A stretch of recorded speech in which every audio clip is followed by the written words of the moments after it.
Hello, everyone. Thank you for being here today. I appreciate your time. It's a pleasure to see you.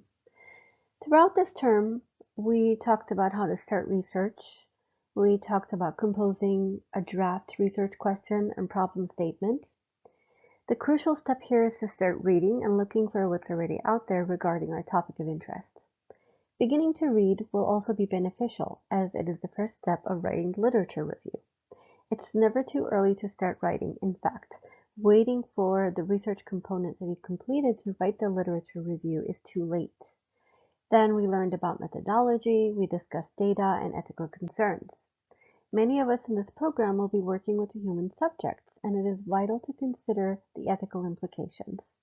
We also addressed the difference between reporting findings and the final chapter, where the conclusions are, which represents the conclusions, and as students, we often have been found to confuse these two chapters, especially since it is common to feel very overwhelmed at the end of the research while we're writing the final chapter.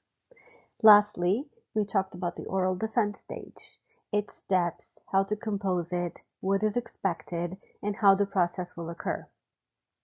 We have had the opportunity to examine some examples and discuss presentations with their similarities and differences.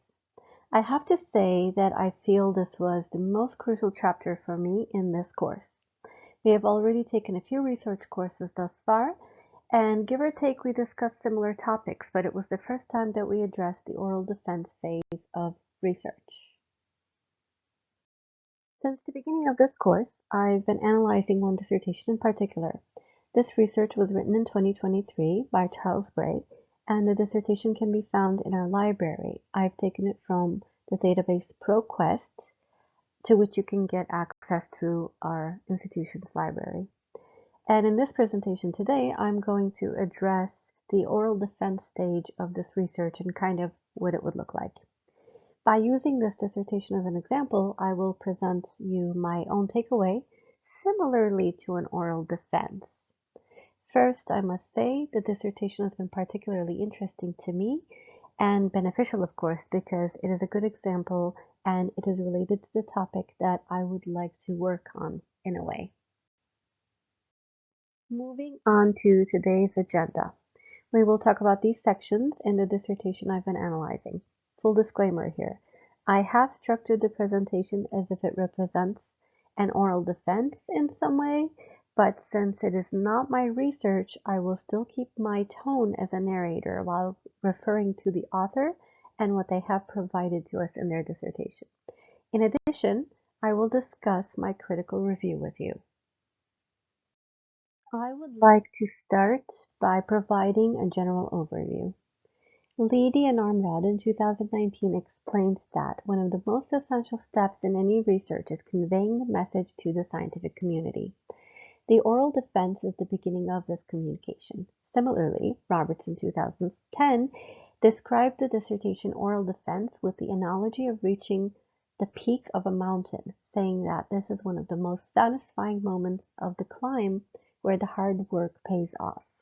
The oral defense is a stage where there is an opportunity to speak about the research.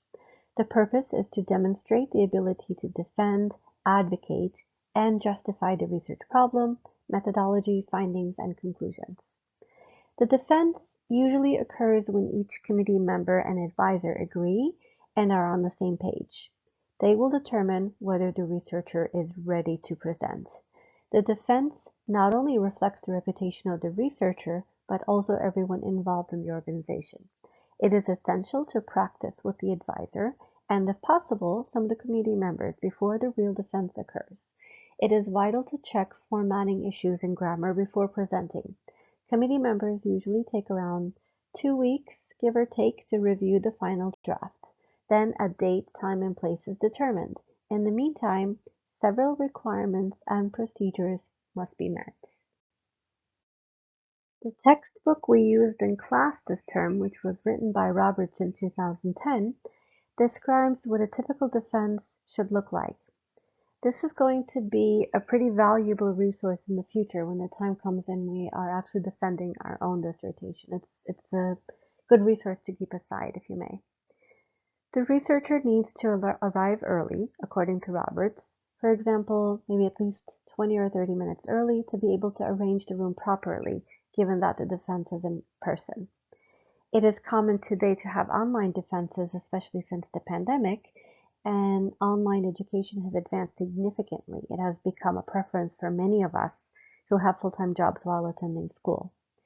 The advisor facilitates the meeting and will usually start with an introduction.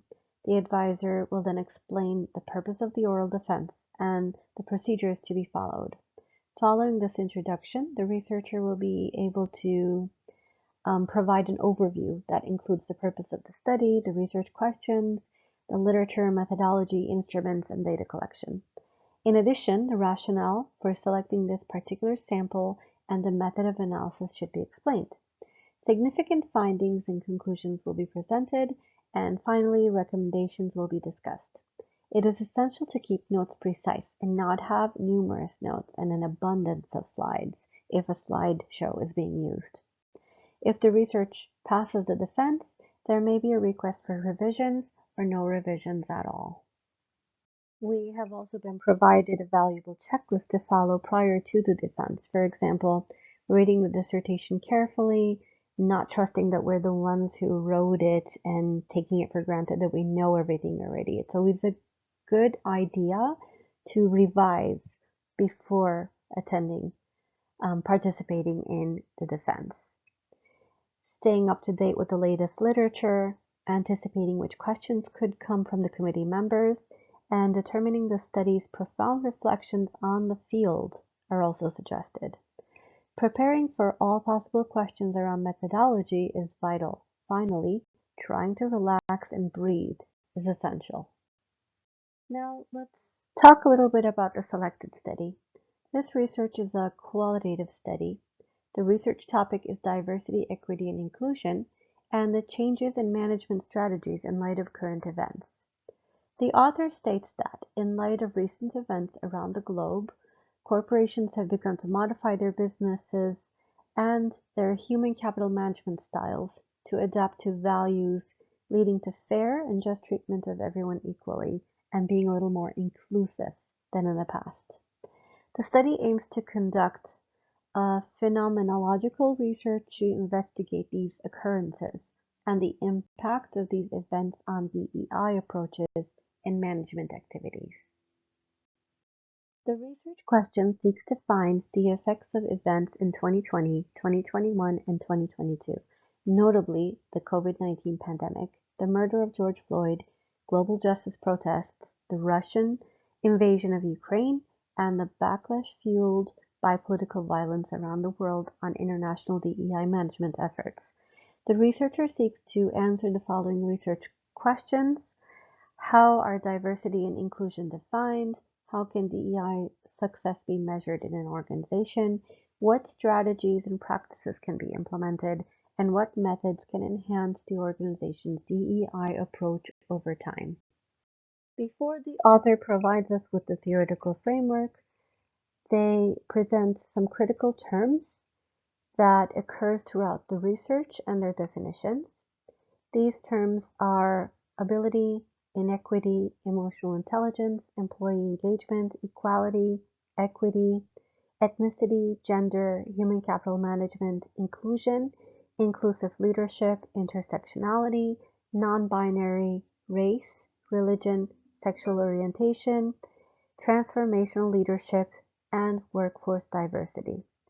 The theoretical framework is based on DEI research. In addition, the theoretical framework is divided into some sections to determine the context: economic, global demographic shift, and cultural. Several theories are used to compose a model of the study. These theories are intersectionality theory, relational theory, heteropatriarchy and white supremacy, racial information theory, critical race theory, systems theory, realistic conflict theory, social identity theory, and organizational leadership theories. The data is collected via interview questions. The target population comprises of operations, staff managers, and board members. The sample size is 16 individuals. The interviews are semi-structured, online, and recorded. In addition, letters from multiple audiences and an informed consent form were implemented. The author first provides us with an overview here. Then the research design is discussed from a general perspective. The setting and sample are presented. Ethical considerations are explored. The data collection process is described, followed by analysis. Finally, the conclusions are portrayed. The overview of the methodology provides information as to the structure of the study. The author discusses the research design and starts by providing a historical context. The historical context gives the reader a summary of events following the pandemic, such as the Black Lives Matter movement. Several organizations are listed where organizational leadership changes have occurred. This information is linked to the current research by stating that this research is a study aiming to examine the phenomenon and the impact of these events and occurrences on global corporate leadership. A general theoretical framework presenting the methodology concept is presented to us. Organized from general to specific, this study's methodology is presented in full, and the methods and tools are explained in detail. In our textbook, we can find a checklist that starts by analyzing the research design, and based on this checklist, the first three items to look at are a statement indicating the type of research, the rationale for selection, and the appropriateness of the study. The kind of research in the current study is not indicated immediately. First, a general overview is provided, followed by a general heading that portrays what will be presented in the research design, including goals and the approach. The methodology is stated in the section discussing the approach. I would argue that this section could be ahead of the goals section where the methodology is stated first. The chapter is on methodology, yet the methodology is not found until we're reading more into the chapter as the reader. These two subheadings could have changed places. This would have not interrupted the flow of the chapter. On the contrary, the flow would have seemed a little more concise. The rationale of the selection is a little challenging to find. Several events are listed to provide historical context, which is used to justify why the research is essential. However, I would argue that the links between these events and the study feel a little weak.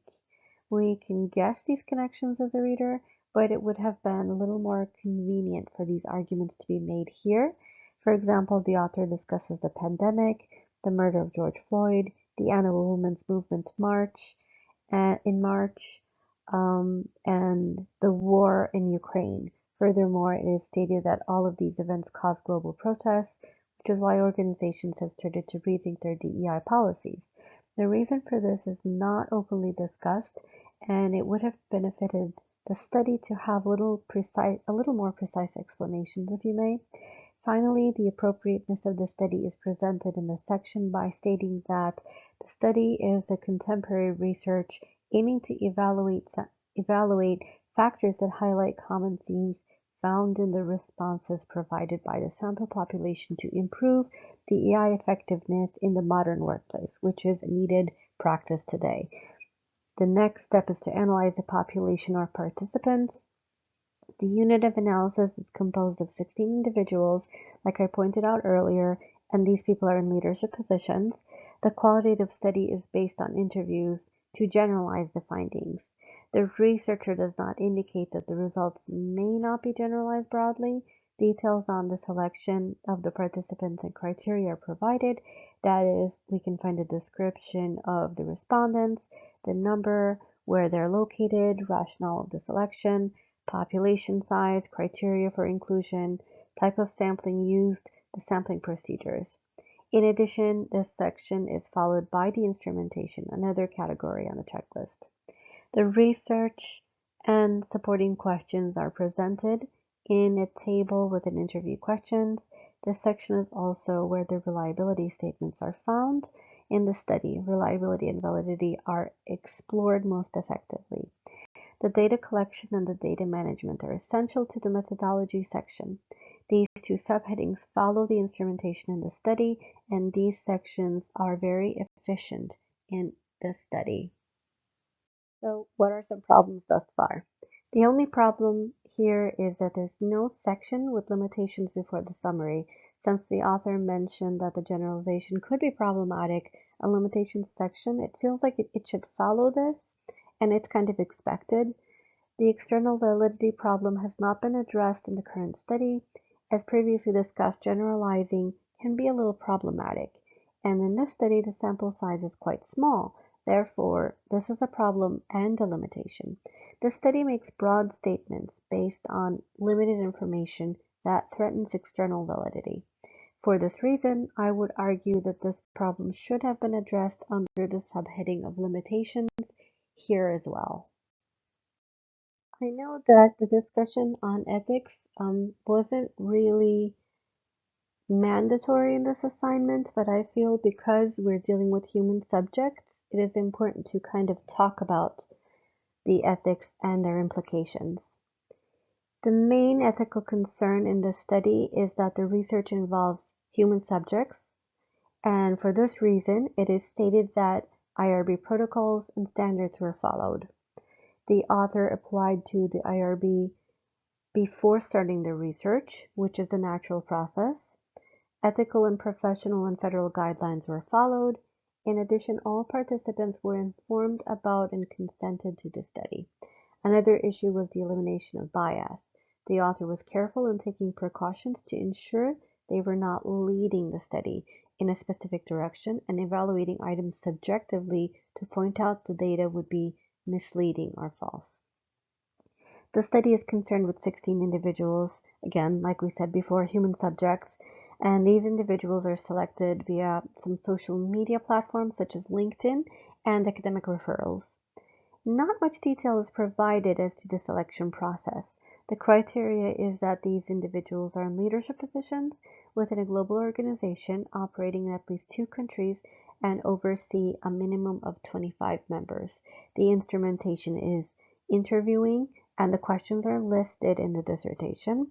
Validity and reliability are verified by discussing using a coding method for qualitative research to ensure that the research is not biased. Still, this section kind of lacks a little detail in a way that mere assurance from the researcher without adequate support. In other words, the section feels a little subjective. The study refers to ethics and ethical obligations very scarcely. There is one subheading in a chapter on methodology following the general presentation of the sample population and data. It is stated that because the study involves human subjects, the IRB standards and the protocols were followed, the required application was submitted before the interviews occurred, the university's general rules are cited. There is a lack of explanation on the researcher's side, like I pointed out, because we just see these protocols, we're not seeing the explanations of the links. It's not that they're missing, it's just that they're not well explained. So the researcher does explain that this is a vital process. The reasoning behind it seems like it could use a few more sentences. The researcher has not supported the truth in the findings based on the ethical choices, which is why it gives the reader the feeling that some explanation is missing, if you may. Let's talk about the results section. While discussing the findings, there are several questions that a researcher can refer to. For example, are the findings presented clearly? Are the tables and figures well organized and consistent? Does each table stand independently without a narrative description? Is the formatting of tables consistent? Are the notable details of the tables and figures described in the text in the narrative itself? Are the tables narratives integrated into the text? Are the findings reported accurately and objectively? Is factual interpretation separate from the interpretation and evaluation? How is the data organized? Do the summary and conclusion of the chapter indicate the key findings? To analyze this chapter on findings in this work, these questions provide a theoretical framework to us while we look at this research. As a general overview, the study's 4th chapter starts with an overview and introduction. The aim of the study is portrayed once more, explaining how the findings are expected to support the research question. The research question and the sub-questions are organized once more in a table for us to clearly see. In addition, the research design is mapped out and as an image explaining the importance of the research design. The breakdown of the participants based on race, gender, location, industry, and demographics are broken down in another table, and the race and gender distribution is presented in a chart. The findings are indeed presented very clearly in the chapter. The tables and figures are very well organized and detailed. Each table stands independent without a narrative, and table formatting is consistent. Notable details and figures in the text can also be found in the tables. The table's narratives are integrated into the main text. The findings are reported in detail, and whether the findings are as objective as possible is discussed. Subjective interpretation is minimal, and factual interpretation occurs more largely. The organization is per theme. Findings are linked to each research question, and finally, the conclusion wraps up the findings and their significance in the study. Finally, what were these findings? So we are reminded of the research questions when we are reading through the dissertation, but I have kind of summarized the findings that I've found in the last section as follows. So 1, for leaders and corporations with multi-country operations, the definition of D&I is evolving and affected by global, regional, national, and local considerations. Then inclusion and equity involve consideration of feelings of fair treatment and acceptance, as well as opportunities of development, access to resources, and career pathways. Organizations tend to rely in human identity statistics to measure diversity. If you remember, one of the questions was as to how we would measure DEI in an organization. Companies have begun to track diversity data. The link between D&I programs and corporate financial performance is unclear. All companies have either added or upgraded a DEI leadership role within their firm as a response to the events mentioned in the interview questions. Depending on where the company started and where they're located, the DEI programs evolve differently according to the study participants. The lack of accountability for managers was mentioned as an obstacle to successful DEI program implementation. The author ends the chapter with general conclusions and implications, and finally there are some recommendations for further research. If you recall, at the beginning of this presentation, I had stated that the author of our textbook has described the dissertation oral defense phase with an analogy of reaching the peak of a mountain, saying that this is one of the most satisfying moments of the climb where the hard work finally pays off. The oral defense is a stage where there is an opportunity to speak about the research. The oral defense is a long-standing tradition in academia. The purpose is to demonstrate the ability to defend, advocate, and justify the research problem and methodology, findings, and conclusions. The setting of the defense will depend on the tradition of the institution. Some institutions prefer a more formal setting, which is not required in others where the setting is a little more informal. This experience should be memorable and exciting. The defense occurs when each committee member and advisor agree and are on the same page, as we mentioned earlier. So when the researcher is ready, when everyone else is ready, a time and place will be determined. And after everybody gets together and everybody, like I said, when everybody's on the same page, the research was read. It usually takes approximately 2 weeks for them to get back to the researcher. The defense will take place. As we come to the end of this course, I would like to express how I feel. It was a wonderful experience and opportunity. It was a pleasure to work with you. Thank you for listening. Thank you for everything. I wish you a wonderful rest of the day.